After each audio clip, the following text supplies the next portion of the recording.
Hello everyone. मैं CA Sachin Gupta आप लोगों का बहुत बहुत स्वागत करता हूं।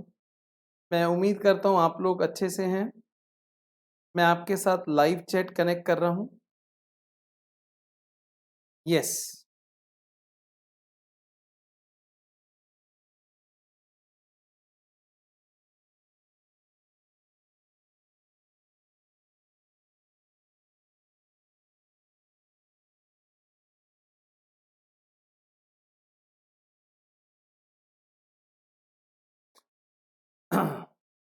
आई होप आपको आवाज़ मेरी ठीक से आ रही होगी। Now we can start the class.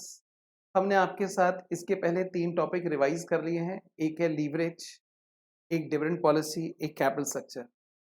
आज के सेशन में हम आपके साथ कॉस्ट ऑफ कैपिटल रिवाइज़ करने वाले हैं, जो एक अच्छा चैप्टर है, इम्पॉर्टेंट चैप्टर है, फॉर्मूला बेस्ड है, एग्जाम में क्वेश्चंस आते हैं। आइए हम अपने नोट्स के अंदर देख रहे हैं। सबसे पहले हमने यहाँ लिखा है meaning of cost of capital. देखिए, कॉस्ट का मतलब होता है देनदारी, जो भी हमें देना है, और कैपिटल का मतलब होता है जो पैसा हमने बिजनेस में लगा रखा है। देखिए, जो भी हम बिजनेस में पैसा लगाते हैं वो बोरो करके लगाते हैं। अब जो भी हमने बोरो किया है उसकी कोई ना कोई देनदारी, कोई ना कोई कॉस्ट तो होती है। उसी को बोलते हैं कॉस्ट ऑफ कैपिटल। तो कॉस्ट ऑफ कैपिटल को हम कैसे एक्सप्लेन कर सकते हैं? Cost of capital is the minimum rate of return which the firm should earn on its investment in order to satisfy expectation of those who provides funds to the firm। इसका मतलब क्या है? जैसे मान लीजिए हमने पैसा डिबेंचर होल्डर से लिया है, इक्विटी शेयर होल्डर से लिया है, बैंकर से लिया है लोन के तौर पर। अब जितना पैसा हमने लिया इसको हमने बिजनेस में इन्वेस्ट कर दिया। कॉस्ट ऑफ कैपिटल का मतलब होता है उस इन्वेस्टमेंट पर कम से कम हम कितना कमाएं, जिससे कि बिजनेस के खर्चे काटने के बाद डिबेंचर होल्डर को इंटरेस्ट दे दें, इक्विटी शेयर होल्डर को हम डिविडेंड दे दें, बैंकर को इंटरेस्ट पे कर दें। मतलब उनकी जो कॉस्ट है, उनकी जो उम्मीदें हैं, उनकी जो एक्सपेक्टेशन है, वो हम पूरी कर दें। अगर हमें कॉस्ट ऑफ कैपिटल पहले से मालूम होगा तो हम लोग ना रोज सुबह उठ के एक बात दोहरा सकते हैं, इस बिजनेस में जितना पैसा लगाया है 10% हमारी कॉस्ट है, हमें उससे ज़्यादा रिटर्न कमानी है। अगर हम 15% कमा लेंगे तो 5% घर में बच जाएगा, और अगर 6% कमाई तो 4% घर से देना पड़ेगा। तो अगर आपको पहले से मालूम है कि आपकी एवरेज कॉस्ट कितनी है, जो भी सोर्सेज से आपने पैसा रेज किया है, उसके अकॉर्डिंग आप अपने बिजनेस को ठीक से मैनेज कंट्रोल कर सकते हैं। तो एक बार पढ़ के देखते हैं meaning of cost of capital. Cost of capital is the return expected by providers of capital. Expected मतलब उम्मीद करना, प्रोवाइडर ऑफ कैपिटल का मतलब हुआ share holder, money lenders, debenture holder, bankers, to the business as a compensation for their contribution to the total capital. और वो return क्यों चाहते हैं? कहते हैं हमें कॉम्पनसेशन चाहिए, हमें मुआवजा चाहिए, क्योंकि हमने आपके बिजनेस को रन करने के लिए अपना कुछ पैसा आपको दिया है। Next, significance of cost of capital. इसका क्या इंपॉर्टेंस है? The correct cost of capital helps in the following decision making. पहला, इवैल्यूएशन ऑफ इन्वेस्टमेंट ऑप्शन। अब जैसे मान लीजिए आपने 10% पे पैसा मार्केट से उठाया है, अब आप इन्वेस्ट कर रहे हैं। उस इन्वेस्टमेंट की आपको एनपीवी निकालनी है। अब आपके पास इनफ्लोज आउटफ्लोज हैं, तो एनपीवी निकालने के लिए आपको प्रेजेंट वैल्यू निकालनी पड़ेगी। वो present value cost of capital से निकलेगी। अगर कॉस्ट ऑफ कैपिटल से प्रेजेंट वैल्यू पॉजिटिव आती है तो आप प्रोजेक्ट में इन्वेस्ट कर सकते हैं, नेगेटिव आती है तो आप रिजेक्ट कर सकते हैं। दूसरा पॉइंट है फाइनेंसिंग डिसीजन। आप डिफरेंट सोर्सेस की कॉस्ट कंपेयर कर सकते हैं, जैसे बैंक की कॉस्ट, प्रेफरेंस शेयर की कॉस्ट, डिबेंचर की कॉस्ट। उसके अकॉर्डिंग आप डिसाइड कर सकते हैं कि हमें फंड्स कहाँ से रेस करने चाहिए। Third, designing of optimum credit policy. Cost of capital is used to arrive at present value of cost and benefit receive. आप जब बिजनेस करते हैं तो कुछ क्रेडिट देते हैं, उस क्रेडिट में आपको कितने दिन का उधार देना चाहिए। तो वहाँ पर आप ये देखते हैं कि अगर हम ज़्यादा दिन का उधार देते हैं तो हमें इंटरेस्ट का लॉस होता है। उस कैलकुलेशन को करने के लिए भी कॉस्ट ऑफ कैपिटल की रिक्वायरमेंट होती है कि आपके कितने पैसे ब्लॉक हैं, कितना आपको इंटरेस्ट का नुकसान हो रहा है। अब यहाँ पे हम आपको कॉस्ट ऑफ कैपिटल निकालना सिखाएंगे, जिसको हम बोलते हैं वैक, weighted average cost of capital, या सिंपली कॉस्ट ऑफ कैपिटल। इसमें एक होता है कॉस्ट ऑफ इक्विटी, एक कॉस्ट ऑफ डेट्स, एक कॉस्ट ऑफ लोन, एक कॉस्ट ऑफ प्रेफरेंस शेयर्स। पहले मैं आपको कॉस्ट ऑफ डेट्स के बारे में बताऊंगा, आप मेरे साथ कनेक्ट कर सकते हैं अब।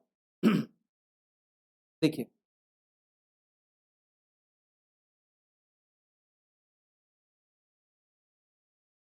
कॉस्ट ऑफ डेट्स,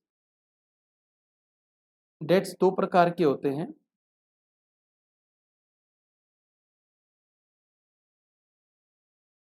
एक इरिडीमेबल,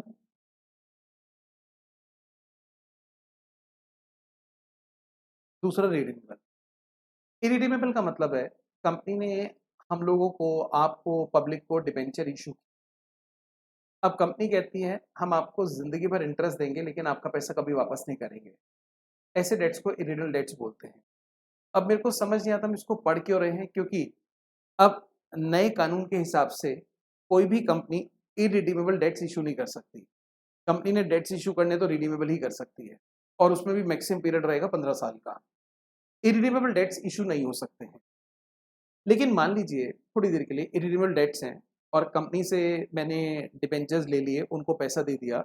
अब कुछ टाइम के बाद मेरे को अपने पैसों की रिक्वायरमेंट है, तो कंपनी पता है क्या कहती है, अब हम आपका पैसा वापस नहीं करेंगे।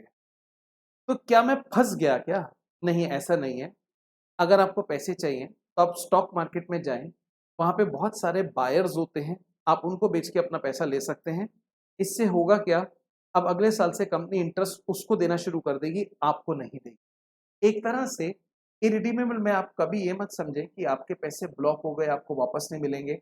हाँ, कंपनी वापस नहीं करेगी। If you want your money back you can go to the stock market और वहां पे आप अपने डिबेंचर्स को बेच सकते हैं। अब मान लीजिए कंपनी के व्यू पॉइंट से बात कर रहे हैं, उन्होंने इरिडीमेबल डिबेंचर इशू करे हैं, तो इसकी कॉस्ट क्या होगी? इसकी कॉस्ट को हम इंडिकेट करते हैं केडी से।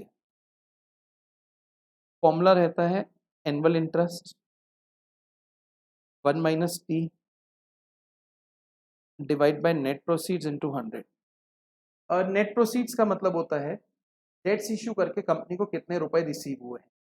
ऑब्वियसली अगर प्रीमियम पे इशू करा तो पैसे ज़्यादा आएंगे, डिस्काउंट पे किया तो कम होंगे।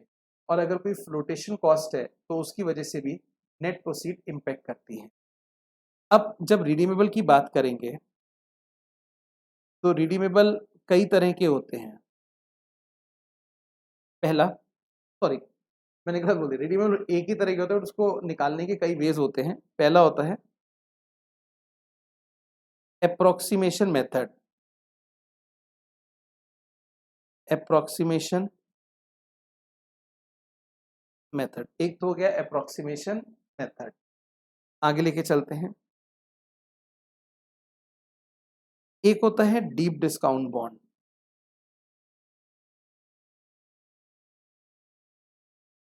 एक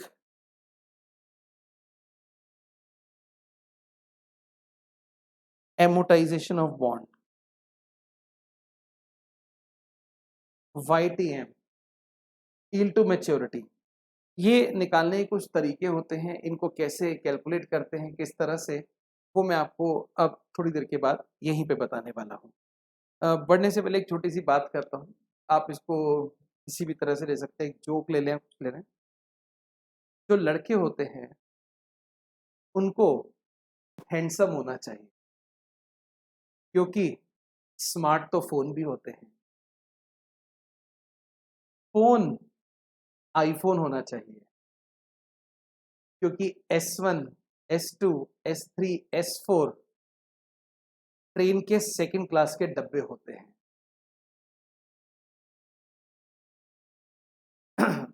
लड़कियां जो होती हैं उनको अक्लमंद होना चाहिए, क्योंकि सूरत तो गुजरात में भी है। आइए मैं आपको यहां से आगे लेके चलता हूं। अप्रोक्सीमेशन मेथड, कॉस्ट निकालना है, KD, annual interest 1 minus T RB minus NP by N, RB plus NP by 2 into 100। ये हमारा पहला अप्रोक्सीमेशन मेथड। अब बाकी ये जो मेथड्स हैं वो मैं आपको यहीं इसी तरह से अभी दिखाऊंगा, आप मेरे साथ कनेक्ट कर सकते हैं। देखिए, पहले हम थोड़ा इरिड्यूसिबल पर चर्चा कर रहे हैं। देखिए, जैसे हम यहाँ खड़े हुए हैं टुडे,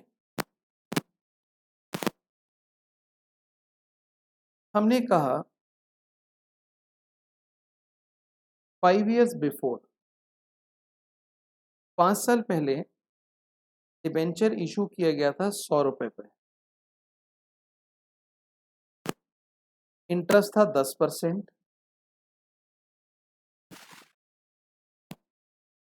प्रीमियम था 5%। आज उस डिबेंचर का मार्केट प्राइस है 80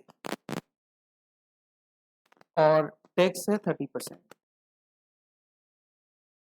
अब ये जो डिबेंचर्स हैं ये इरिडीमेबल हैं। अगर क्वेश्चन में लिखा है तो ठीक है, नहीं भी लिखा तो स्टिल यू कैन जज, क्योंकि आप देख सकते हैं हमें कोई रिडम्पशन पीरियड तो दे नहीं रखा, इसका मतलब ये इरिडीमेबल है। तो अब यहाँ पे दो बात आती हैं, केडी। अगर क्वेश्चन आपको कहे कॉस्ट ऑफ डेट्स निकालें, या क्वेश्चन आपको कहे करंट कॉस्ट ऑफ डेट्स निकालें, तो इन दोनों के आंसर्स अलग आते हैं। अब कॉस्ट ऑफ डेट्स और करंट कॉस्ट का क्या मतलब है? कॉस्ट ऑफ डेट्स का मतलब है आपको कॉस्ट इस पॉइंट ऑफ टाइम पे निकालनी है जब डिबेंचर इशू हुए थे। और अगर क्वेश्चन कहे करंट कॉस्ट ऑफ डेट्स निकालें, तो आपको कॉस्ट ऑफ डेट्स टुडेज की टर्म में निकालनी है, आज की कॉस्ट निकालनी है। अब कैसे निकाल सकते हैं? देखिए, यहां पर जो इंटरेस्ट होगा वो 10 रुपए होगा, क्योंकि 100 रुपए का 10% होगा 10। अब 1 माइनस टी करेंगे, tax rate 30% divided by 105 into 100, क्योंकि जब डिबेंचर इशू हुए थे तो हमें 105 रुपए आए थे, 100 प्लस 5। इसी तरह अगर करंट कॉस्ट ऑफ डेट्स निकालना हो तो 10 रुपए इंटरेस्ट है, 1 माइनस टी है, और डिवाइड बाय 80 इंटू 100 करेंगे। तो एक चीज बिल्कुल क्लियर कर लें, अगर आपसे करंट कॉस्ट पूछी है तो आप करंट मार्केट प्राइस को नेट प्रोसीड्स लेंगे, और बाय चांस आपको कॉस्ट ऑफ डेट्स पूछा है तो आप ओरिजिनल नेट प्रोसीड्स को लेके चलेंगे। यहां से आप केटी निकाल सकते हैं। अब हम आते हैं रिडीमेबल पर। मैं एक एग्जांपल से आपको अप्रोक्सीमेशन और वाईटीएम ये दोनों सिखाने वाला हूं, आप जरा मेरे साथ कनेक्ट कीजिएगा। जैसे एक कंपनी है, उसने 10% 10,000 डिबेंचर्स इशू करे एट द रेट 100, 100 रुपए का एक। अब इन्होंने कहा डिबेंचर इशू करने में कुछ फ्लोटेशन कॉस्ट लग गई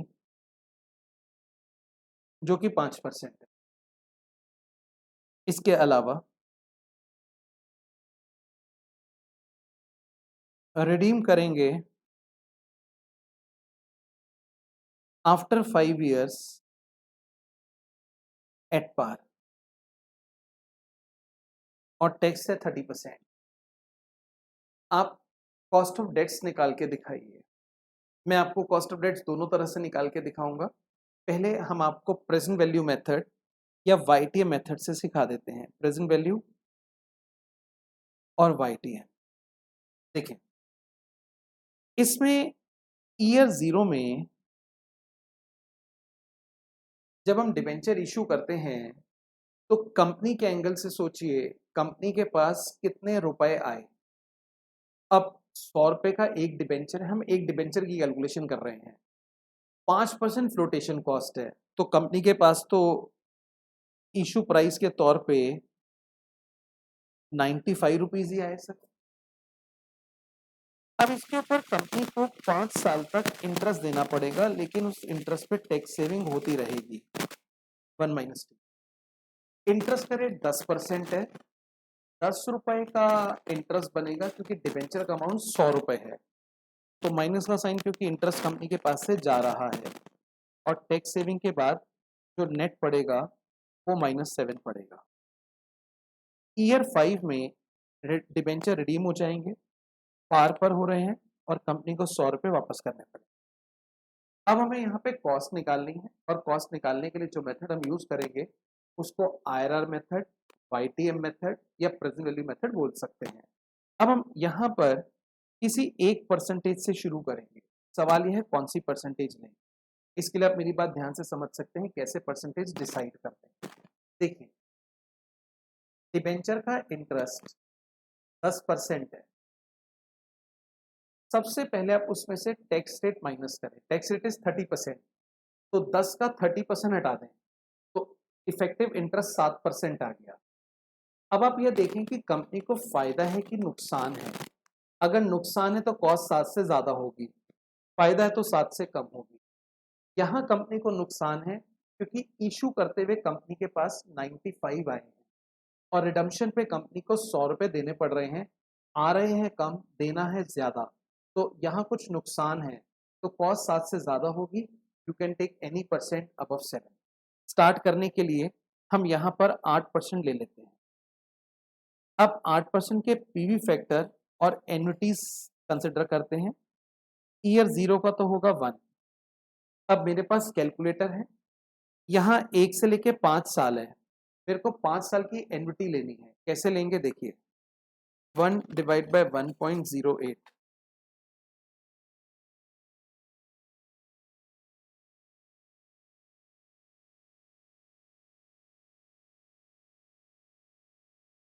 .926, 857, 793, 735, 681। ये टोटल आ जाएगा 3.992, 3.993 कर देते हैं, 0.99। और फिफ्थ ईयर का सिर्फ प्रेजेंट वैल्यू फैक्टर,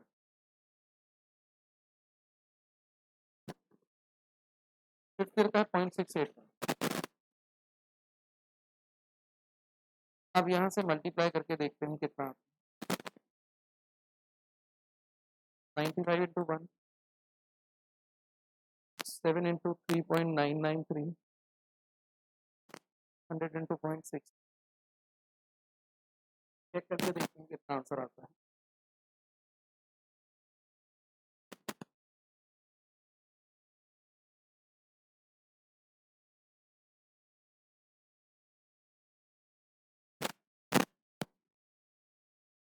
-1.051। अब हमें इनफैक्ट यहाँ पे आंसर 0 चाहिए होता है। अब यहाँ पे तो आंसर आ रहा है माइनस में,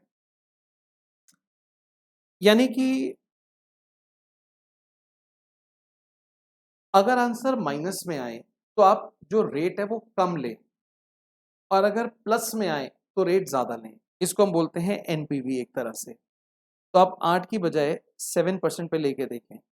7% का पहला फैक्टर तो 1 होगा, बाकी चेक कर लेते हैं।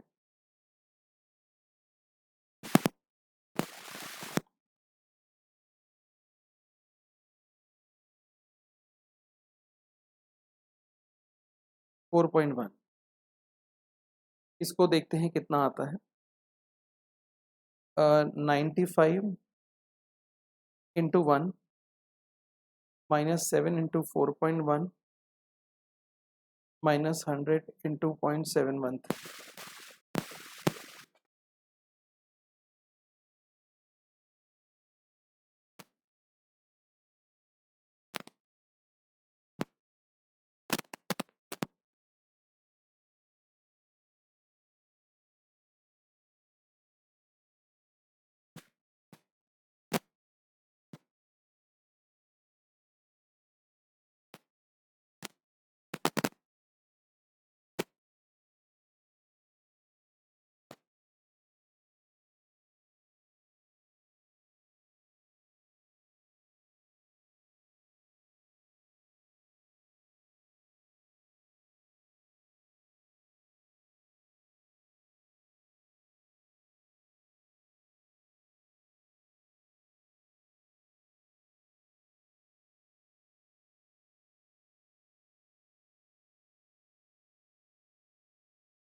लेनी है।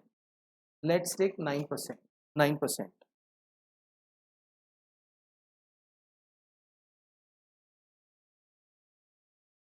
8 के ऊपर आप थोड़ा ज्यादा ले, मैं 9 ले रहा हूँ।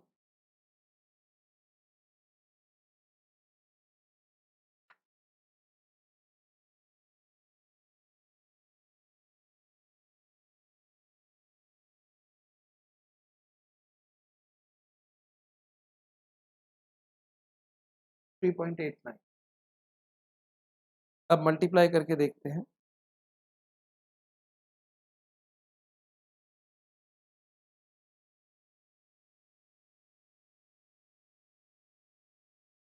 टोटल करें कितना हुआ?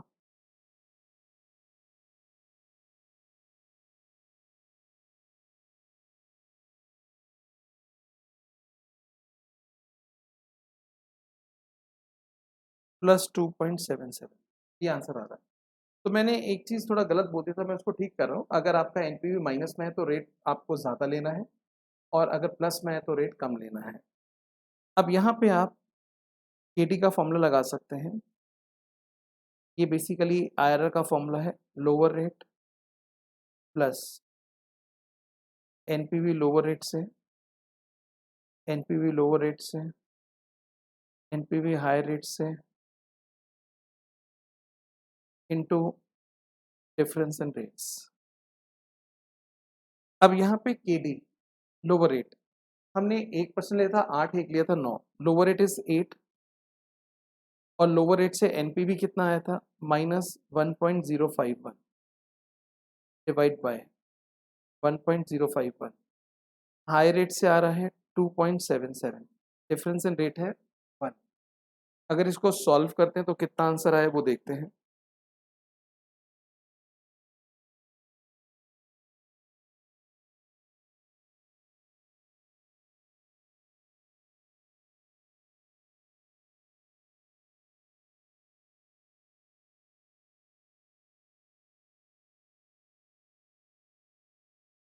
The answer is 8.27%। ये हमारा कॉस्ट ऑफ डेट्स आ गया after taking tax into consideration. हम इस क्वेश्चन को अप्रोक्सीमेशन मेथड से भी कर सकते हैं। स्लाइटली उससे आंसर थोड़ा डिफरेंट आता है, एक बारी हम उससे ट्राई करके देख लेते हैं। ये हमारा फॉर्मूला है। एनुअल इंटरेस्ट, एनुअल इंटरेस्ट 10 था, टैक्स रेट है 30%, redeem value 100, net proceed 95 divide by N 5 years, RV plus NP divide by 2 in 200। अब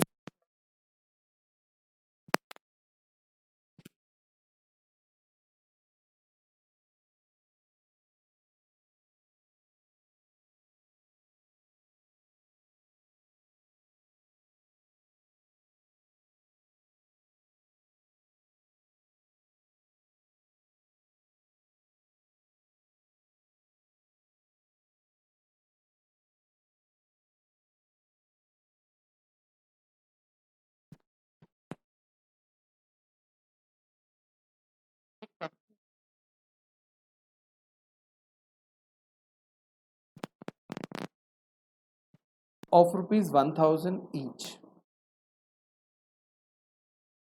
रिडम्पशन जो होगा इन 5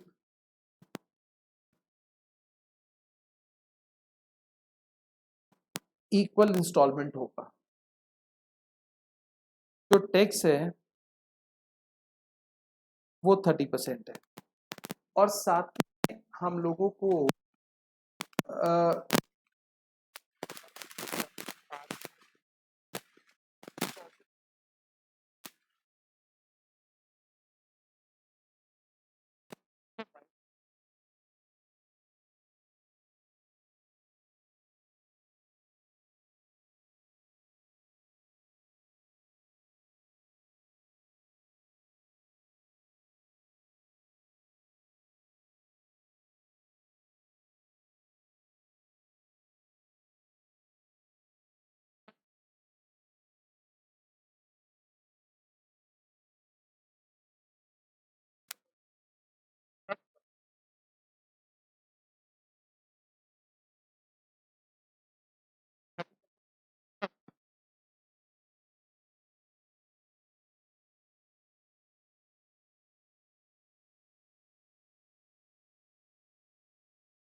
2028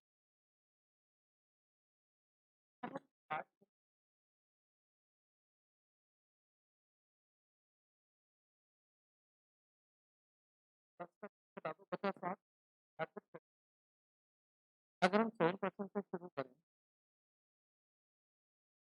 तो ईयर का फैक्टर तो 1 हो गया। अब डिफरेंट ईयर्स का चेक करते हैं।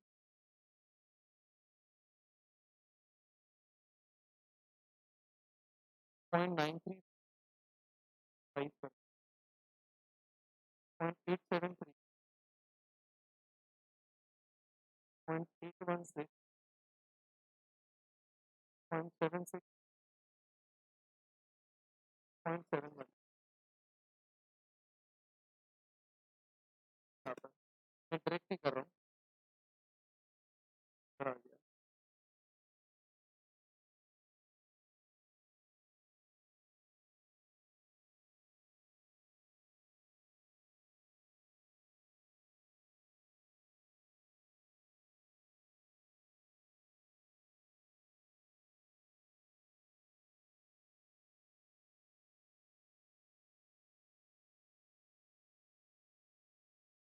क्या आता है तो 0.222 प्लस में अपडेट हम ले सकते हैं आंसर, बट स्टिल थोड़ा मैं प्रैक्टिस करके दिखा देता हूँ। 6% देखते हैं पर आंसर प्लस में आता है।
माइनस 20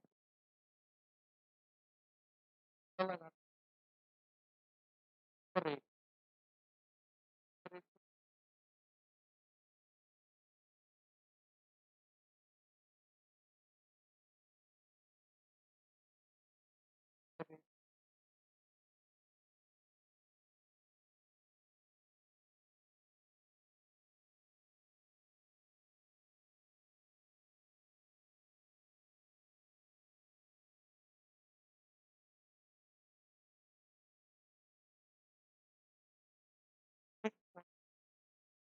आ जाएगा।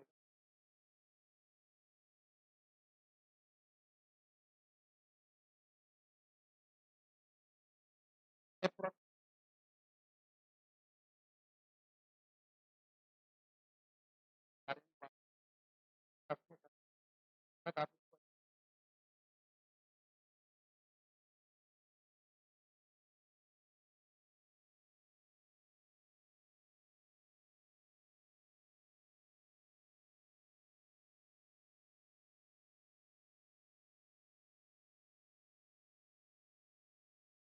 हेलो एवरीवन, मैं सीए सचिन गुप्ता आपका बहुत बहुत स्वागत करता हूं। हम लोग आपके साथ रिवीजन सीरीज कर रहे हैं और इस रिवीजन सीरीज के अंदर आज हम आपके साथ कॉस्ट ऑफ कैपिटल को कंटिन्यू करेंगे। मैंने कॉस्ट ऑफ कैपिटल के अंदर ऑलरेडी आपके साथ एक रिवीजन सेशन ले लिया था। अब उसके आगे का पोर्शन मैं आपके साथ आज डिस्कस कर रहा हूं। हम लास्ट क्लास में आपके साथ कॉस्ट ऑफ डेट्स को डिस्कस कर रहे थे और आपको हमने बोला था डेट्स के 4 टाइप होते हैं, सॉरी, डेट्स के 2 टाइप होते हैं, एक इरिडीमेबल एक रिडीमेबल। अब उनकी कॉस्ट निकालने के लिए हमने कुछ फॉर्मूलेज डिस्कस किए थे जिसमें आप देख सकते हैं इरिडीमेबल का फॉर्मूला हमने लिख लिया था और रिडीमेबल में एक अप्रोक्सीमेशन वाईटीएम मेथड को हमने डिस्कस किया, साथ में एमोटाइजेशन ऑफ बॉन्ड को भी लिया था। अब डीप डिस्काउंट बॉन्ड हमारा एक बचा हुआ है, साथ में एक होता है कन्वर्जन ऑफ डिबेंचर्स, यानी कि जहां पे डिबेंचर्स को हम रिडीम करते हैं by way of conversion into shares, उसके ऊपर कुछ प्रैक्टिकल क्वेश्चन हम आपके साथ डिस्कस कर लेते हैं। मैं एक स्टडी मटल आपके लिए ओपन कर रहा हूं यहाँ पे, और कुछ एक क्वेश्चंस कॉस्ट ऑफ डेट्स के हम स्टडी मटल से आपके साथ डिस्कस करेंगे। आइए, जैसे यहाँ पे एक इलस्ट्रेशन 1 दे रखा है, आप जरा ध्यान से देखिएगा। 5 years ago सोना लिमिटेड इशूड 12% डिबेंचर इरिडीमेबल। एक तो डिबेंचर आज इशू नहीं हुए, 5 साल पहले इशू हुए थे। 12% है, यानी कि रेट ऑफ इंटरेस्ट 12%, जिसको हम कूपन रेट बोलते हैं। डिबेंचर आर इरिडीमेबल, मतलब ये रिडीम नहीं होंगे। 103 में इशू किया था at 3 premium to the face value of 100, यानी कि 100 + 3 103 हो गया। The current market price of this debenture, आज के दिन उनका मार्केट प्राइस 94 है, 5 साल पहले 103 में इशू किया था। If company page 35% corporate tax, calculate current cost of debenture. आपको एक वर्ड दे रखा है यहाँ पे, करंट कॉस्ट ऑफ डिबेंचर। ऐसे में जो आप नेट प्रोसीड्स यहाँ पे लेंगे वो 94 लेंगे। अगर आपको बोलते हैं कॉस्ट ऑफ डिबेंचर निकालिए तो आप 103 के अकॉर्डिंग करते। तो एक तरह से KD is equals to annual interest. Annual interest होगा 12%, यानी कि 12 रुपए। टैक्स रेट दे रखा है 35%।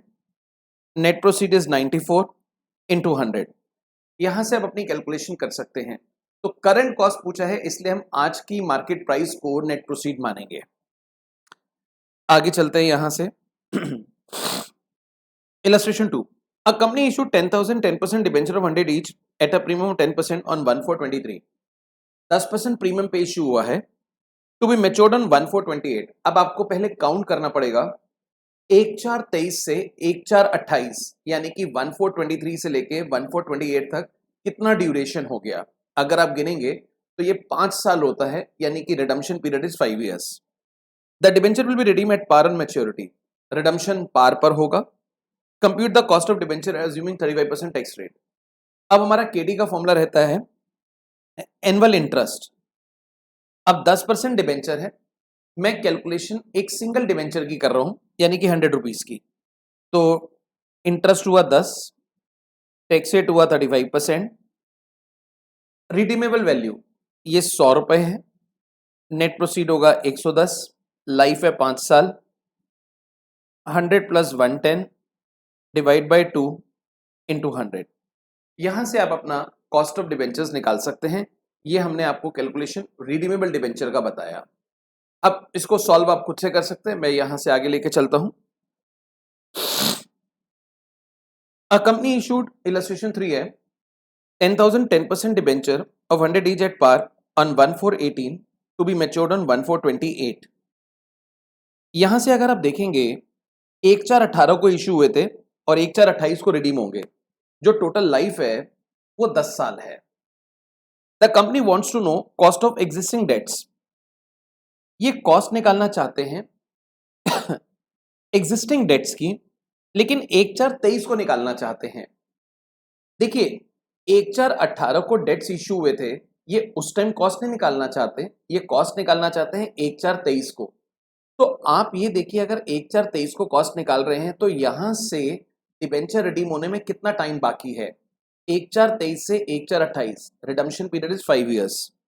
व्हेन मार्केट प्राइस इज 80, अगर मान लीजिए आप कॉस्ट निकालते हैं 1/4/18 को, तो आप नेट प्रोसीड 100 लेंगे। क्योंकि आप कॉस्ट निकाल रहे हैं 1/4/23 को, तो उस समय आप नेट प्रोसीड्स क्या लेंगे।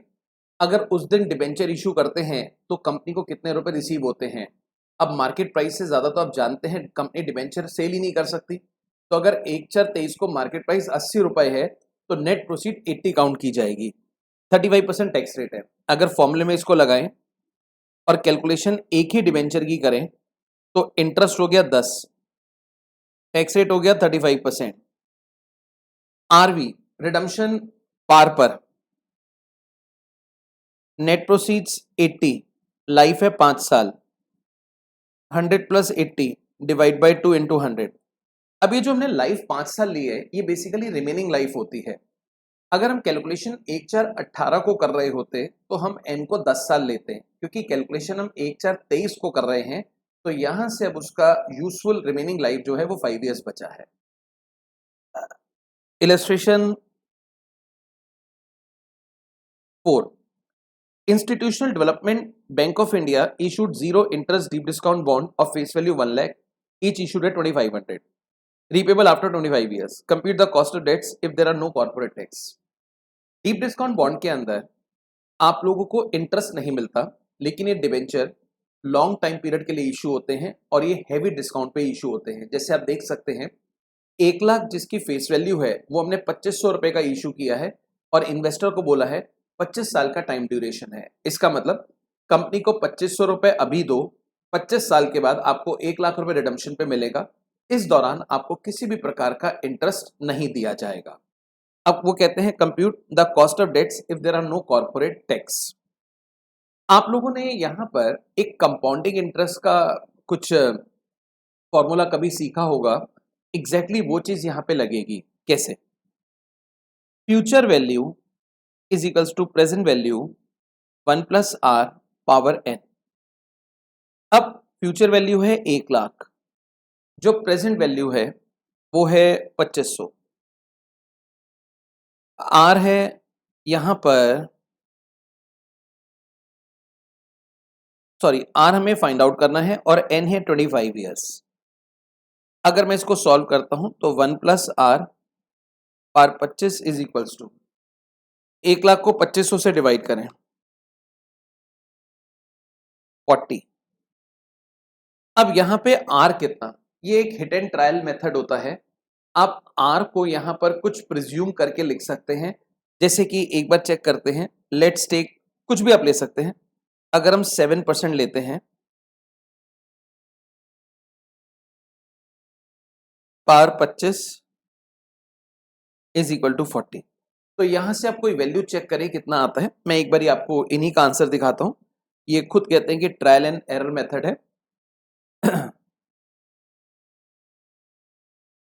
आई थिंक 7% के बजाय इन्होंने 15 से शुरू करा है, वो अकॉर्डिंगली हम डिसाइड कर लेते हैं आंसर प्लस में आ रहा है माइनस में आ रहा है। एक बार यहाँ पे देखिए, ये कैलकुलेशन हमारी और इनकी सेम बनी है। जैसे इसने कहा ट्रायल 1, आर को प्रिज्यूम किया गया है 15%।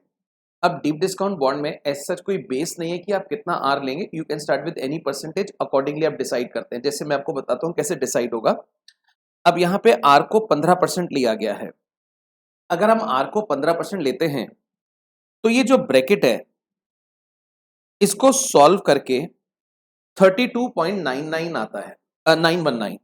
एक तरह से 40 is equals to 1 plus R power N.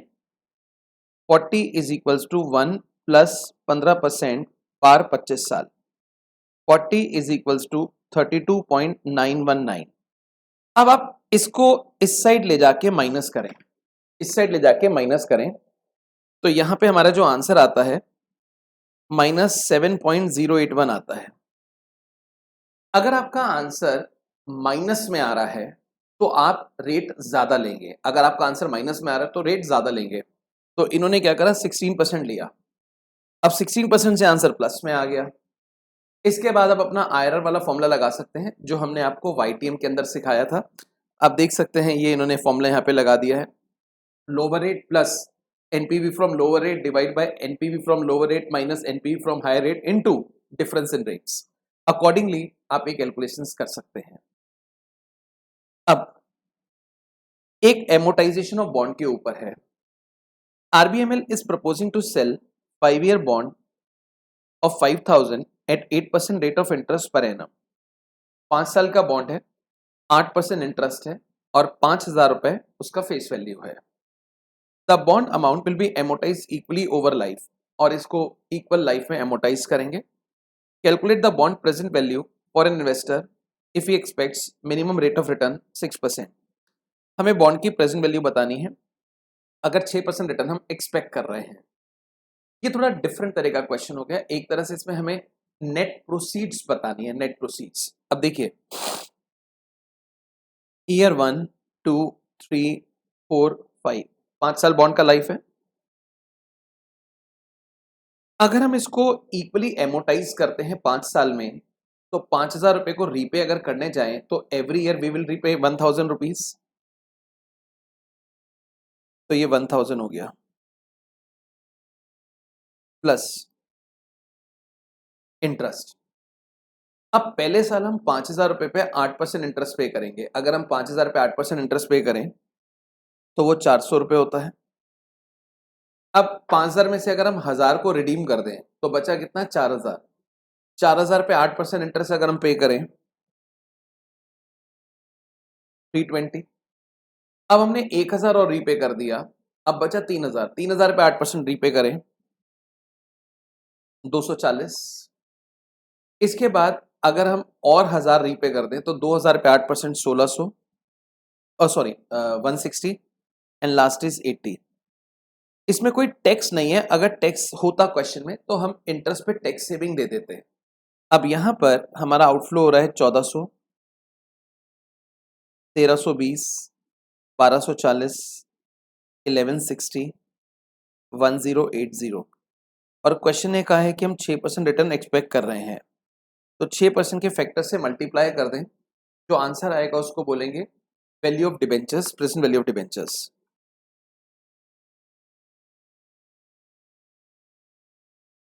पहला है 0.943, दूसरा 0.890, 0.840, 0.792, नेक्स्ट 0.747। अगर हम इनसे मल्टीप्लाई कर दें तो जो आंसर आएगा उसको हम बोलेंगे प्रेजेंट वैल्यू ऑफ डिबेंचर्स या प्रेजेंट वैल्यू ऑफ बॉन्ड्स। आइए यहां से आगे लेके चलते हैं।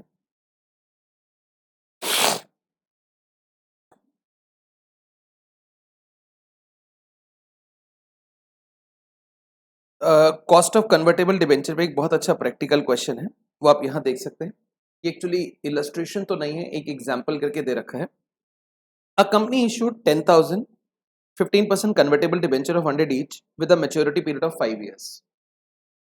5 साल का ड्यूरेशन है। At maturity debenture holder will have option to convert the debenture into equity share of company in the ratio of 1:10, यानी कि 10 शेयर्स फॉर ईच डिबेंचर।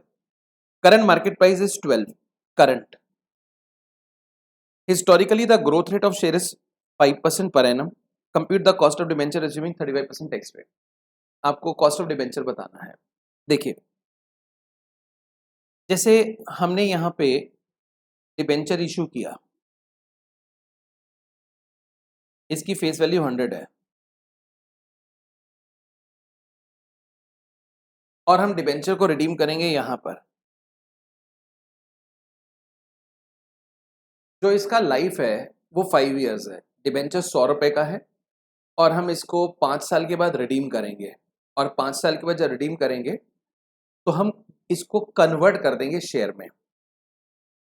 आज शेयर का जो मार्केट प्राइस है वो 12 रुपए है। सबसे पहले हमें बताना है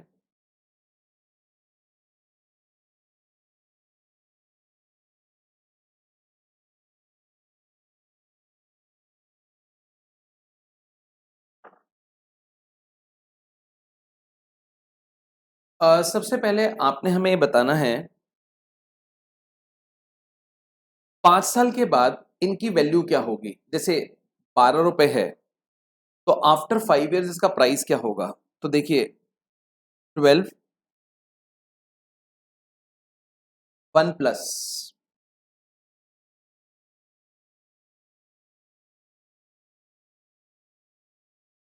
0.05 पार 5, यानी कि 5% अगर प्राइस में ग्रोथ हो रही है तो जब हम डिबेंचर को रिडीम करेंगे उस टाइम इसकी वैल्यू क्या होगी, तो वो एक बारी चेक कर लेते हैं।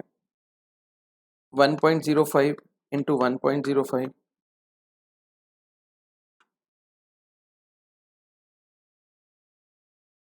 15.31। आप ऐसा भी कर सकते हैं, जैसे 12 रुपए प्राइस है उसमें 5% ग्रोथ करें तो ये 12 रुपए 60 पैसे हो जाएगा। अब 12 रुपए 60 पैसे में दोबारा 5% ग्रोथ करें तो ऐसे करते करते आप ये देखें ये कितना बन रहा है, तो ये वैल्यू आता है 15.31, 15 रुपए 31 पैसे। अब उस टाइम यहां पर एक डिबेंचर के बदले 10 शेयर मिलेंगे, तो आप ये बताइए इनकी वैल्यू कितनी हो जाएगी?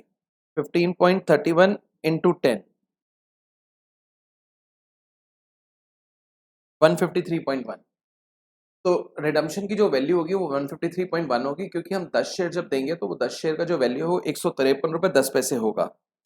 अगर हम इसको केडी के अंदर लगा दें तो देखिए रेट ऑफ इंटरेस्ट है 15%, टैक्स रेट है 35%, आरवी रीडन वैल्यू 100, सॉरी मैंने गलत लिख दिया, 153.1, net proceed 100, life is 5 years into 100। यहां से आंसर आएगा, ये कैलकुलेशन आएगी, एक बार आप इसको चेक कर लीजिए।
मेरे को थोड़ा सा 1 मिनट टाइम दे, यूट्यूब का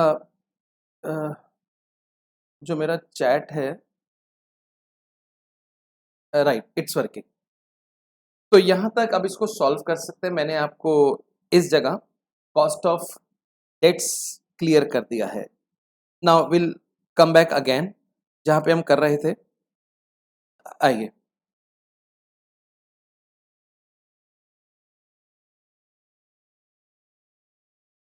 ये कॉस्ट ऑफ कैपिटल था, जिसमें आप देखिए मैंने आपके साथ अभी तक जो डिस्कस किया वो कॉस्ट ऑफ डेट डिस्कस किया है। अब मैं आपके साथ लूंगा cost of preference share capital. अब cost of preference share capital क्या होती है देखिएगा जरा।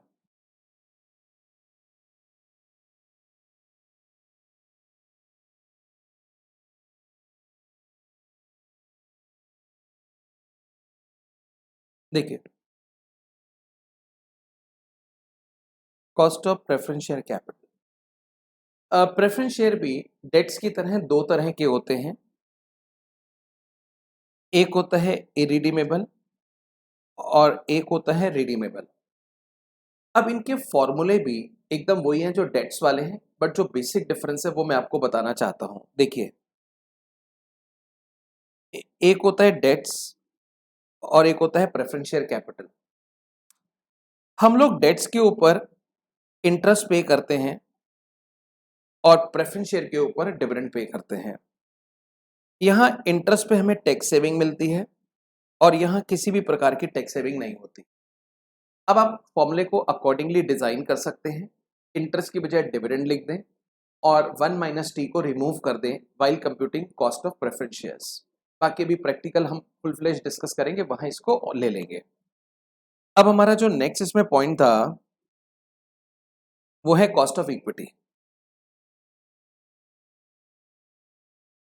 अब मैं आपको बताऊंगा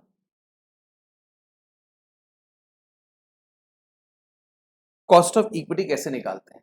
थोड़ा सा पहले इसके बारे में डिस्कस करते हैं।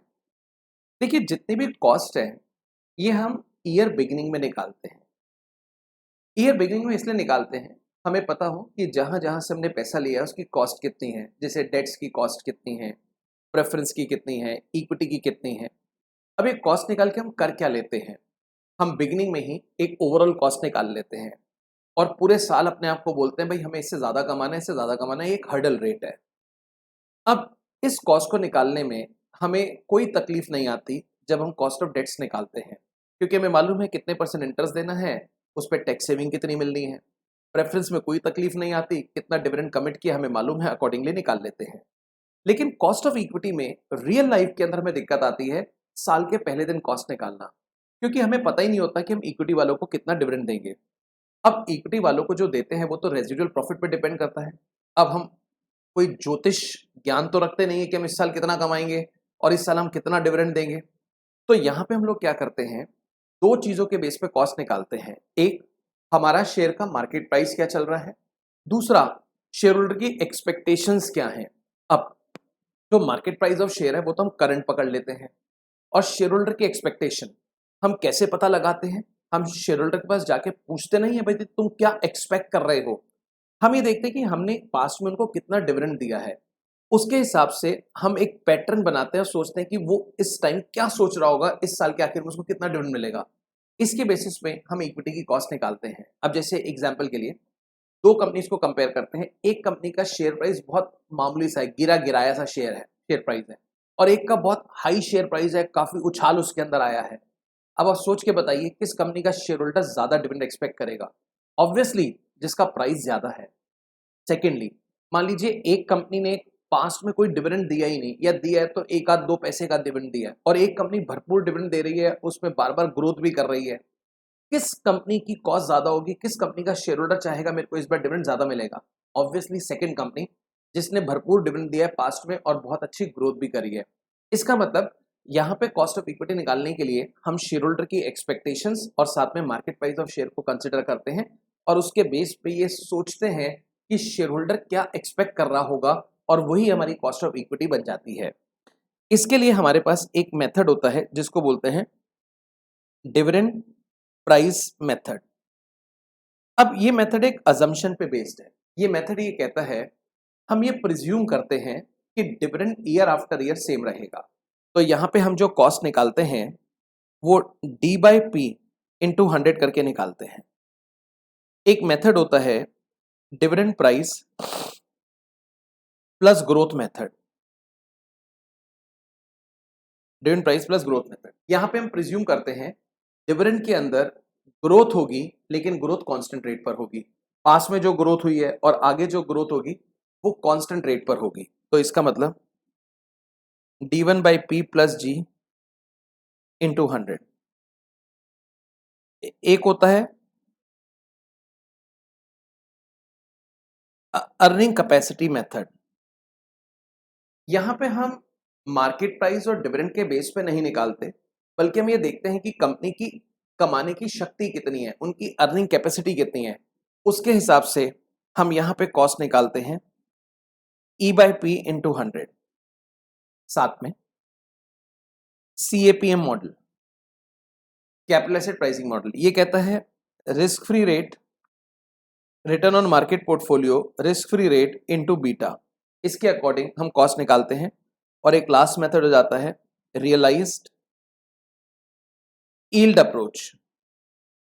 शेयर होल्डर ने प्रीवियस ईयर्स में कितनी रिटर्न कमाई है बाय इन्वेस्टिंग इन शेयर्स, ये उस शेयर के मार्केट प्राइस और पास्ट में मिले हुए डिविडेंड को देख के कैलकुलेट किया जाता है।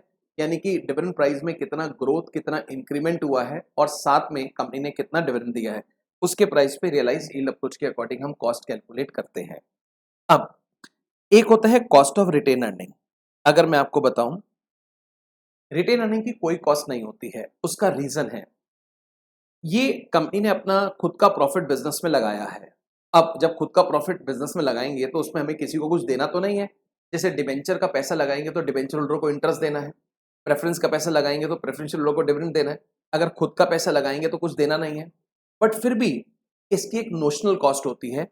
कंपनी जब खुद का पैसा बिजनेस में लगाती है तो उसके ऊपर कुछ अमाउंट सेट असाइड करती है, कुछ साइड में रखती है, एक तरह से रिजर्व उसका क्रिएट करती है। और वो कितना होता है, कॉस्ट ऑफ इक्विटी के जितना होता है। उसका रीजन है retain earning belongs to equity share holders, और इसकी वही कॉस्ट होती है जो कॉस्ट ऑफ इक्विटी होती है, यानी कि जो इक्विटी शेयर होल्डर की कॉस्ट होती है वही रिटेन अर्निंग की कॉस्ट होती है।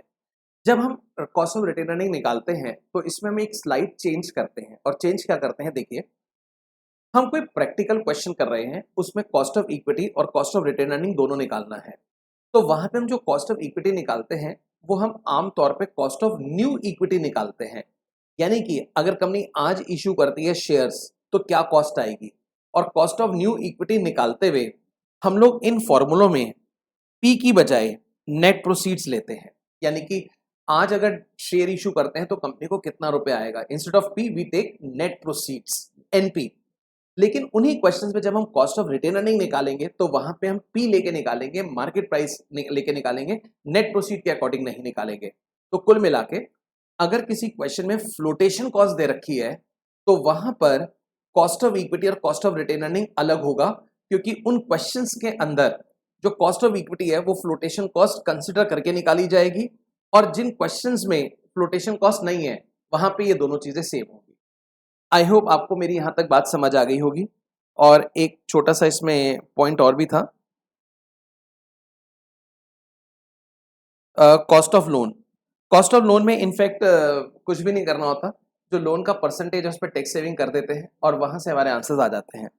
मैं आपको एक बारी यहाँ कुछ फॉर्मूलेज दिखाना चाहूंगा जो अभी हमने आपके साथ डिस्कस करे हैं। कॉस्ट ऑफ डेट्स, इसमें पहला है cost of irredeemable debts. Annual interest 1 - t divide by net proceed in 200। Cost of redeemable debts, approximation method, present value method. आप देख रहे हैं दोनों फॉर्मूले हमने आपके साथ डिस्कस करे हैं। एमोटाइजेशन, जितना भी आउटफ्लो हो रहा है रीपेमेंट में प्लस इंटरेस्ट टैक्स सेविंग के बाद, उसको हम C1 बोलते हैं, सेकेंड ईयर को C2 बोलते हैं और उसको प्रेजेंट वैल्यू में कन्वर्ट कर देते हैं।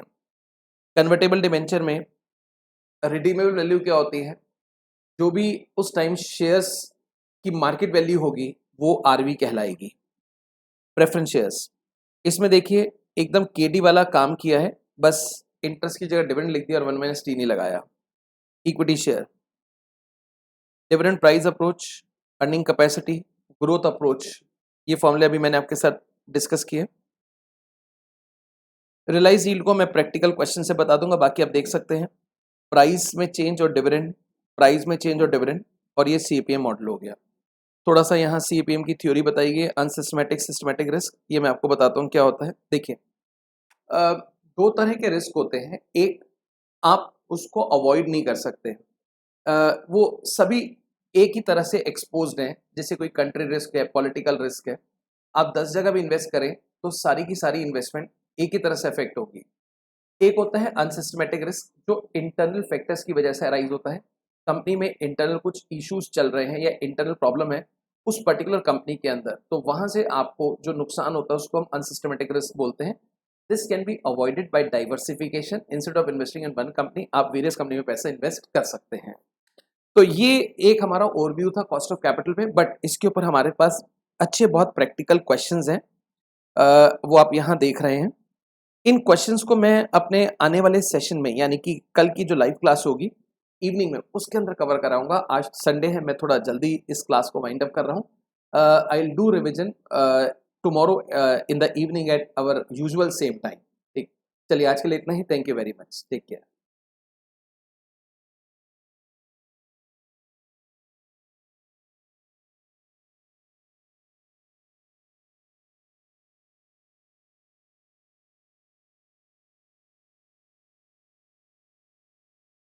हेलो एवरीवन, मैं सचिन गुप्ता आप लोगों का बहुत बहुत स्वागत करता हूं।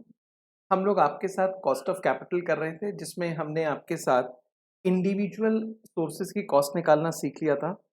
आज हम यहां से आगे चलेंगे और कुछ कॉम्प्रिहेंसिव क्वेश्चन करके इस टॉपिक की रिवीजन कंप्लीट करेंगे। क्वेश्चन नंबर 1 है, ऑल्दो ये क्वेश्चन हमने स्टडी मटेरियल से आपसे करा दिया था, बट स्टिल एक बार इसको दोबारा से करके थोड़ा सा रिवाइज कर लेते हैं। आप कनेक्ट कीजिएगा अब से। A company issued 10,000 10% debenture of 100 each at par on 1/4/18 to be matured on 1/4/28। आप कैलकुलेशन एक डिबेंचर की कर सकते हैं। 100 रुपये फेस वैल्यू है, 10% इंटरेस्ट है और 10 साल इसका लाइफ है, क्योंकि 1008 से 1028 10 साल होते हैं। The company wants to know the cost of existing debts. Company cost of debts निकालना चाहती है एग्जिस्टिंग, यानी कि 1/4/23 को, when the market price of debenture is 80। अगर हम 2018 में कॉस्ट निकालें तो हम लाइफ 10 ईयर्स लेंगे, लेकिन हम 2023 में कॉस्ट निकालना चाहते हैं, वहां से रिडम्पशन होगा 2028 में, यानी कि 5 साल में। तो यहाँ पे एन 5 साल लिया जाएगा। Compute the cost of existing debts assuming 35% tax rate, 35% tax rate है। अब देखिए जो हमारा केडी होता है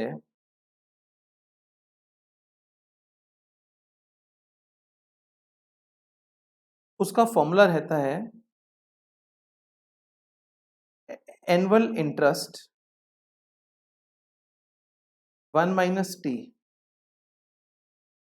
RV minus NP by N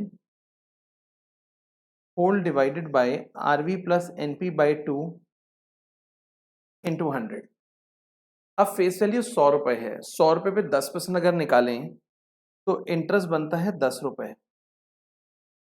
tax rate है 35%। रिडीम वैल्यू हम यहाँ पे कुछ नहीं दे रखा तो पार पे लेंगे। नेट प्रोसीड्स क्योंकि हम करंट कॉस्ट निकाल रहे हैं, 23 की कॉस्ट निकाल रहे हैं, उस समय जो मार्केट प्राइस है वो नेट प्रोसीड लिया जाएगा और वो है 80। हम डिवाइड करेंगे रिमेनिंग लाइफ से, remaining life is 5 years, whole divided by 100 plus 80 divide by 2 into 100। आप सॉल्व करके देखिए इसको कितना आंसर आता है। 6.5 प्लस 4 डिवाइडेड बाय 90, 11.67। जो कॉस्ट ऑफ डेट्स है इज कमिंग 11.67। आई होप आपको यहां तक मेरी बात समझ आ गई होगी। अब हम एक प्रॉपर क्वेश्चन पर आ रहे हैं जो कॉस्ट ऑफ कैपिटल का बेहतरीन क्वेश्चन है। कैलकुलेट वैक यूजिंग द फॉलोइंग डेटा। एक बुक वैल्यू वेट्स, एक मार्केट वैल्यू वेट से वैक निकालना है। कैपिटल स्ट्रक्चर दे रखा है, डिबेंचर है 100 रुपए का, प्रेफरेंस शेयर 100 रुपए का, इक्विटी शेयर 10 का। अगर यहाँ नंबर्स निकालें तो डिबेंचर्स है 5000, 5 लाख रुपए को 100 से डिवाइड कर दें। प्रेफरेंस शेयर्स अगर देखें तो वो भी 5000 है और इक्विटी शेयर हो गए 1 लाख। 10 लाख को डिवाइड कर दे 10 रुपए से तो 1 lakh equity shares. Market price of this security are, अब इनका मार्केट प्राइस दे रखा है, आप देखिए डिबेंचर 105 का है, प्रेफरेंस शेयर 110 का है, इक्विटी शेयर 24 का है। कुछ एडिशनल इंफॉर्मेशन है। ₹100 पर debenture redeemable at par, 10% coupon rate, 4% flotation cost, 10 year maturity. अब फ्लोटेशन कॉस्ट के बारे में दो बातें हो सकती हैं, या तो वो फेस वैल्यू पे लगे या वो इशू प्राइस पर। हमने स्टडी मटेरियल पास सजेस्टेड पेपर में देखा है वो दोनों तरह से सॉल्व कर देते हैं, बट मेजरली आजकल इशू प्राइस पे निकाला जाता है फ्लोटेशन कॉस्ट। इसी तरह ₹100 पर preference share redeemable at par, 5% coupon rate, 2% flotation cost, 10 years maturity. Equity share has 4 flotation cost, market price 24. The next year expected dividend 1 with growth rate of 5%. The company has practice of paying all earning in the form of dividend. Corporate tax 35%. Use YTM to calculate cost of debenture and preference shares. YTM method से निकालने के लिए बोला गया है। तो सबसे पहले एक बारी यहाँ पर हम के निकाल लेते हैं। के का फॉर्मूला होता है D1 by P plus G। लेकिन अगर फ्लोटेशन कॉस्ट दे रखा होता है तो P की बजाय नेट प्रोसीड्स लेते हैं, और वहीं अगर कॉस्ट ऑफ रिटेन अर्निंग निकालना हो तो P का P रहता है। तो 1 डिवाइडेड बाय, अब 24 रुपए प्राइस है, 4 रुपए फ्लोटेशन कॉस्ट है, तो नेट प्रोसीड्स कितनी हो गई 20। साथ में ग्रोथ हमें दे रखा है, ग्रोथ इज 5%। तो यहां से चेक करके देखते हैं कितना आंसर आता है। It's coming 10%, 10%। अब हमें यहां पर कॉस्ट ऑफ डिबेंचर्स निकालना है, केडी। YTM मेथड से निकालना है, आप थोड़ा ध्यान दीजिएगा। By YTM year 0 issue price, जब हम ईयर 0 में डिबेंचर इशू करेंगे तो कितने में करेंगे। अब कुछ नहीं दे रखा तो हम मार्केट प्राइस के अकॉर्डिंग लेके चलते हैं, यानी कि ये हमारा इशू प्राइस होगा 105 रुपए, लेकिन 4% फ्लोटेशन कॉस्ट लग जाएगी, तो 105 में से 4% हटा दो 105 का, मैं 105 का ही हटा रहा हूं, मैं 105 का ही हटा रहा हूं, तो कंपनी के पास आएंगे 100 रुपए 80 पैसे। मैं मान के चल रहा हूं हम डिबेंचर अभी इशू कर रहे हैं, मार्केट प्राइस पे इशू कर रहे हैं, तो कंपनी के पास आएगा 100 रुपए 80 पैसे। इसके बाद 1 से लेके 10 साल तक इंटरेस्ट होगा और उस पर टैक्स सेविंग मिलती रहेगी। अब यहां पर अगर आप देखेंगे तो 10% कूपन रेट है, 100 रुपए फेस वैल्यू है, तो 10 रुपए इंटरेस्ट हो गया और टैक्स है 30%। तो एक तरह से 7 रुपीज हो गया आफ्टर टैक्स सेविंग। 100 रुपए पे 10% हुआ 10 रुपए इंटू 1 माइनस टी 30%, तो 7 रुपीज इंटरेस्ट आ गया। ईयर 10 में जब उसको रिडीम करेंगे तो 100 रुपए पे करेंगे क्योंकि रिडम्पशन पार पर है। अब यहां पे हम स्टार्ट किससे करें, तो मैं आपको थोड़ा सा हिंट यहां पे देता हूं, आप मेरी बात सुनिएगा। जैसे कूपन रेट है 10%, उसमें से पहले 30% टैक्स हटा दें तो बच गया 7। अब देखिए कंपनी को यहाँ पे फायदा हो रहा है नुकसान हो रहा है। अगर देखेंगे तो फायदा हो रहा है क्योंकि इशू करते हुए कंपनी को 100 रुपए 80 पैसे आए हैं और रिडम्पशन पे उनको 100 रुपए ही देने हैं, यानी कि पैसे आ रहे हैं ज्यादा और देने हैं कम। तो यहाँ कंपनी को फायदा हो रहा है। तो इनकी जो कॉस्ट है ऐसा लगता है वो 7% से कम आएगी, जो कॉस्ट आएगी वो 7% से कम आएगी। तो you can start with any percentage. Let's take 6%। मैं 6 से शुरू करके देखता हूँ क्या आंसर आता है। अब 6% पे यहाँ पे फैक्टर हो गया 1। नेक्स्ट में 10 साल की एन्युटी आएगी। अब 10 साल की एन्युटी तो कैलकुलेटर से निकाल सकते हैं। 1 divided by 1.06 first year,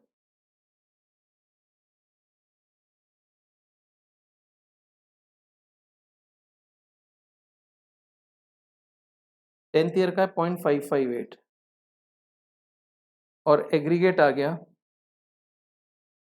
7.36।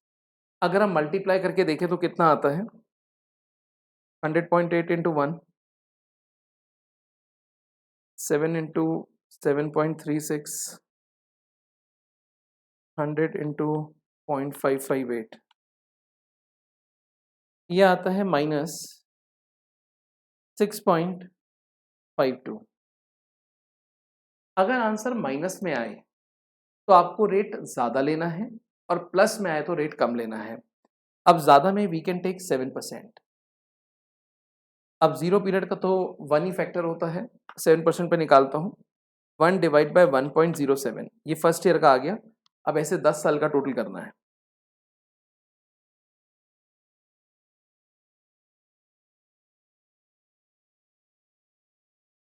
Point 508 tenth year का 7.02। चेक करके देखते हैं कितना आता है।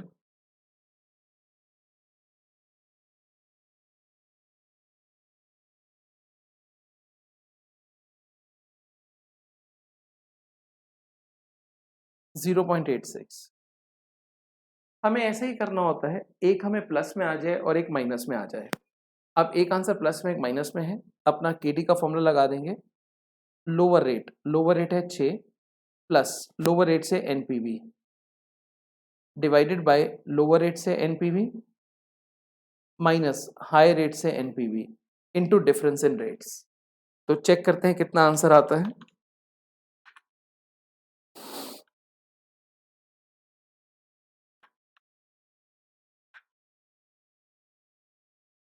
It is coming 6.88%। तो ये केडी हो गया।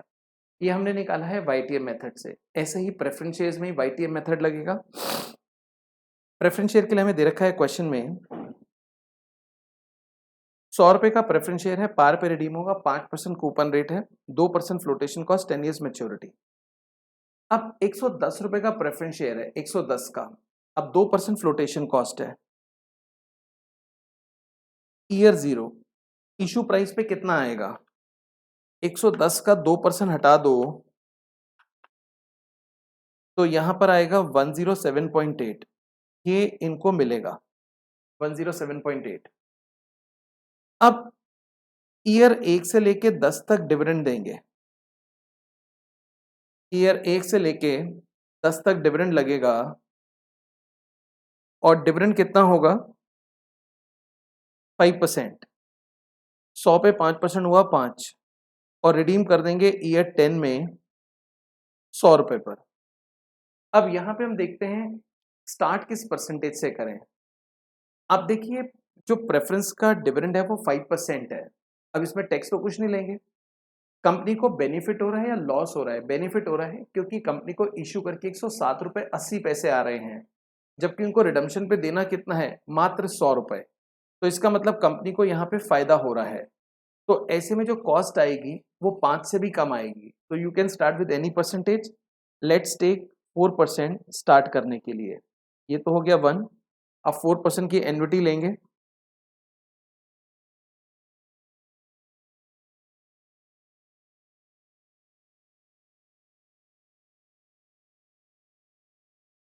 .675, 8.11। चेक करके देखते हैं कितना आया।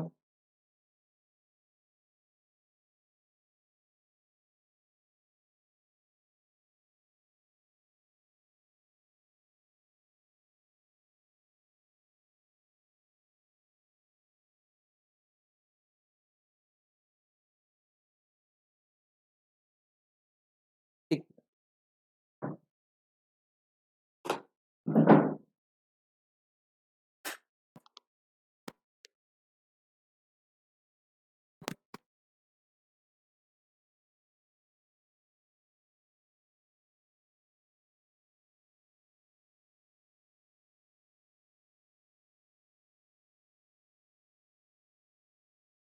माइनस में आ रहा है 0.25। माइनस में आता तो रेट ज़्यादा लेते हैं। Let's take 5%।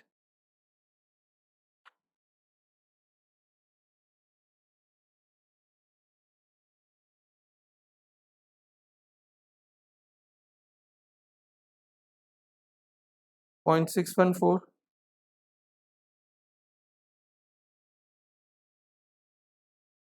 7.72।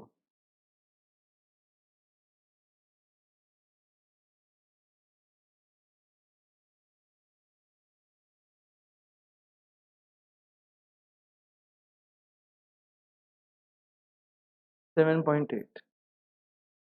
अब एक माइनस में एक प्लस में है। आप आयर का फॉर्मूला लगा के केपी निकाल सकते हैं। लोअर रेट, लोअर रेट है 4। लोअर रेट से एनपीवी है 0.25 minus 0.25, 7.8। Difference in rate is 1। Check करके देखते हैं।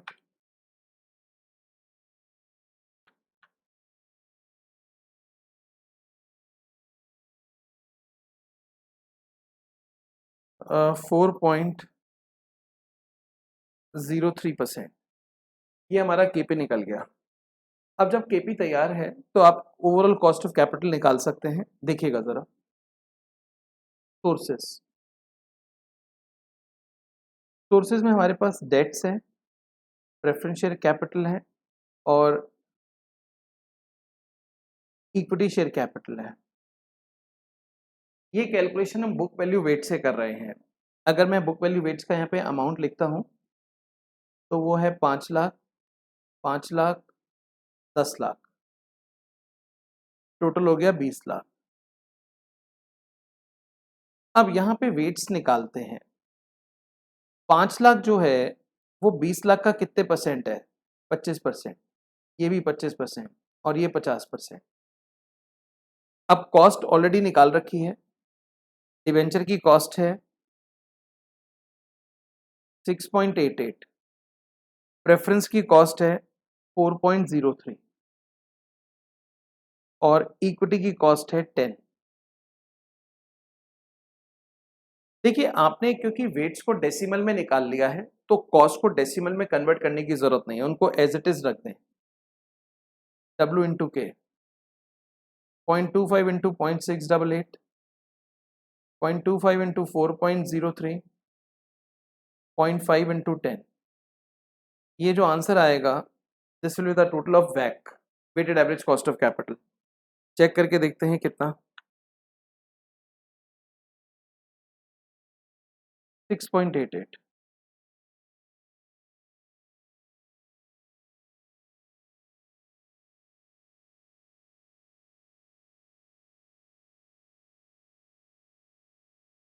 Seven point 72%, 7.72%। ये हमारा weighted average cost of capital आ गया। अगर आपको मार्केट वैल्यू वेट से कैलकुलेशन करनी है तो उसमें सोर्सेस तो यही आ जाएंगे, debts, preference share, equity share. Amount. हम क्या करेंगे, इस क्वांटिटी को मार्केट प्राइस से मल्टीप्लाई करेंगे। जैसे कि आप देखिए, ये 5000 है इंटू 105, 5,25,000। ये 5000 है इंटू 110, 5.5 लाख। और ये 1 लाख है इंटू 24, 24 लाख। ये टोटल मार्केट वैल्यू आ जाएगी, यानी कि quantity into market price. Total करके देखते हैं।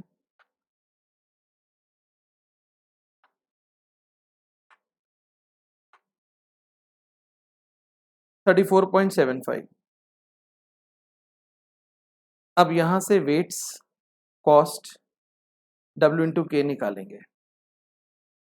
वेट कैसे आएगा, देखिए 5,25,000 डिवाइड बाय 34.75, 5.5 लाख 34.75, 24 लाख 34.75। और कॉस्ट किए उसी तरह से निकलेगा, जैसे 6.88, 4.03 और ये 10। तो वेट इंटू के कर देंगे तो यहाँ से हम अपना ओवरऑल कॉस्ट यानी कि weighted average cost of capital निकाल सकते हैं। आई होप आपको ये बात समझ आ गई होगी, book value market value weights के बीच में क्या डिफरेंस रहता है। मैं यहाँ से आपको आगे लेके चलूंगा, आइएगा। एक प्रैक्टिस क्वेश्चन और है हमारे पास, question number 3। ABC Limited has following capital structure which is considered to be optimum as on this date। ये एक ऑप्टिमम स्ट्रक्चर है, यानी कि डेट्स होगा 30,000 का, प्रेफरेंस होगा 10,000 का, इक्विटी होगा 160, टोटल 2 लाख। मैं कह सकता हूं एक तरह से 15% तो है डिबेंचर, 5% है प्रेफरेंस और 80% है इक्विटी, जिसको ये ऑप्टिमम बोल रहे हैं। ये मिक्स इनका ऑप्टिमम है। The company has a market price of 23.6। Next year dividend per share is 50% of 22 EPS। जो अगले साल का डिविडेंड होगा वो 2022 की EPS का 50% होगा। अगर हम इसका आधा निकालें तो 1.88 हो गया D1। Following is the uniform trend of EPS for preceding 10 years which is expected to continue in future। आप देख सकते हैं EPS का ये ट्रेंड रहेगा। यहां से आप ग्रोथ रेट निकाल सकते हैं। अब ग्रोथ रेट कैसे निकालेंगे, आप कोई भी 2 साल पकड़ सकते हैं। जैसे मैं इनिशियल 2 साल पकड़ लेता हूं, तो मैं क्या करूंगा, यहाँ पे लिखूंगा EPS 2014 का, उसमें से EPS माइनस करूंगा 2013 का, फिर मैं डिवाइड कर दूंगा EPS 2013 इंटू 100, यानी कि ₹1.10, 1 रुपया डिवाइड बाई 1 इंटू 100, तो ये आएगा 10%। तो हम कह सकते हैं जो हमारी ग्रोथ है EPS में वो 10% की है। आप ईयर दर ईयर चेक कर लें, 10% आएगा। अगर आप ₹1.10 में 10% जोड़ेंगे तो ₹1.21 आ जाएगा। आप किसी भी 2 साल से इस तरह से ग्रोथ निकाल सकते हैं। Company issued new debenture carrying 16% rate of interest. इन्होंने नए डिबेंचर इशू करे हैं, ये तो 14 वाले हैं बट 16% पे करे हैं। And current market price is 96 और मार्केट प्राइस है 96। Preference shares 9.2 with annual dividend 1.2। Companies in 50% tax bracket. Cost of new debts निकालना है। अब डिबेंचर के साथ ये नहीं दे रखा कि रिडम्पशन कब होगा, इसका मतलब ये डेट्स इरिडीमेबल हैं। अब फेस वैल्यू 100 रुपए मानी जाएगी क्योंकि इशू 96 में कर रहे हैं। अगर इशू 960 में होता तो फेस वैल्यू 1000 मान लेते। तो यहां पर कॉस्ट ऑफ डेट्स निकालने के लिए इंटरेस्ट हो गया 16, टैक्स रेट हो गया 50% डिवाइड बाय 96 इंटू 100। क्योंकि न्यू डेट्स निकालने हैं तो मार्केट प्राइस ऑफ डिबेंचर लिया जाएगा।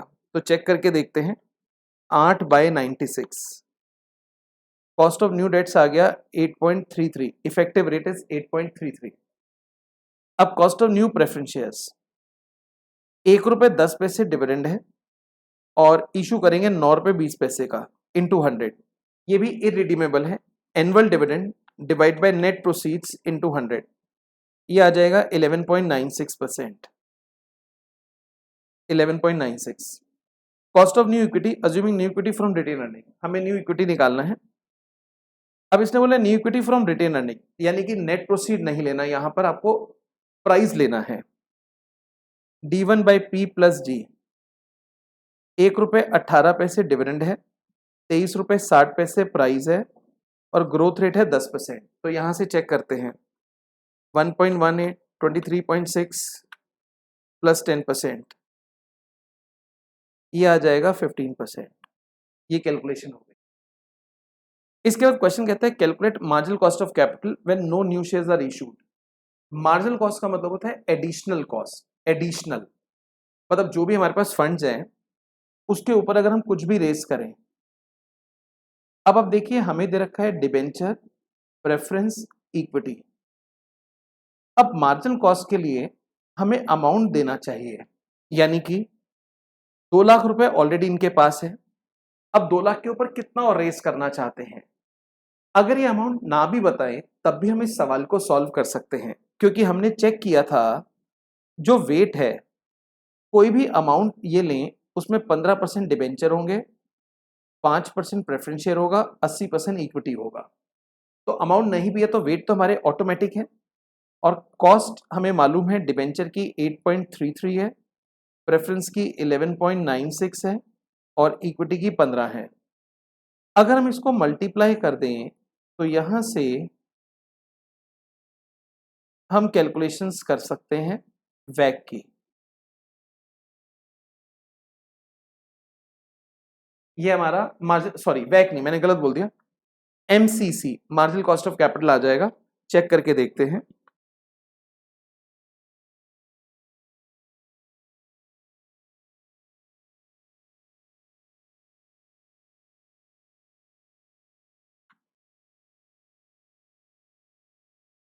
$13.8475%। This is marginal cost of capital. I hope आपने यहां तक मेरी बात समझी होगी। अब मैं आपको यहां से आगे लेके चलूंगा। क्वेश्चन कहता है determine the amount that can be spent for capital investment before new ordinary share must be sold. Assume that retained earning for the next year is 50% of 22। ये इतना सा पार्ट है। Determine the amount that can be spent for capital investment before new ordinary share must be sold. हम लोगों को कुछ capital investment करनी है और ये बताना है कि वो कितने की कर सकते हैं, लेकिन एक कंडीशन है, हमें नए ऑर्डिनरी शेयर इशू नहीं करने।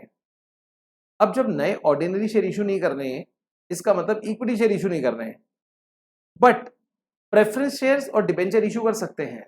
आप मेरी बात को समझिए, एक है डिबेंचर, एक है प्रेफरेंस शेयर कैपिटल और एक है इक्विटी। इक्विटी में रिटेन अर्निंग ये 15% है, ये 5% है, ये 80% है। हम कितनी कैपिटल इन्वेस्टमेंट कर सकते हैं मैं आपको यहां बताना चाहता हूं। हमारा 2022 में ये ईपीएस है। अब इसमें मैं आपको बताऊं, कंपनी 50% डिविडेंड डिस्ट्रीब्यूट कर रही है।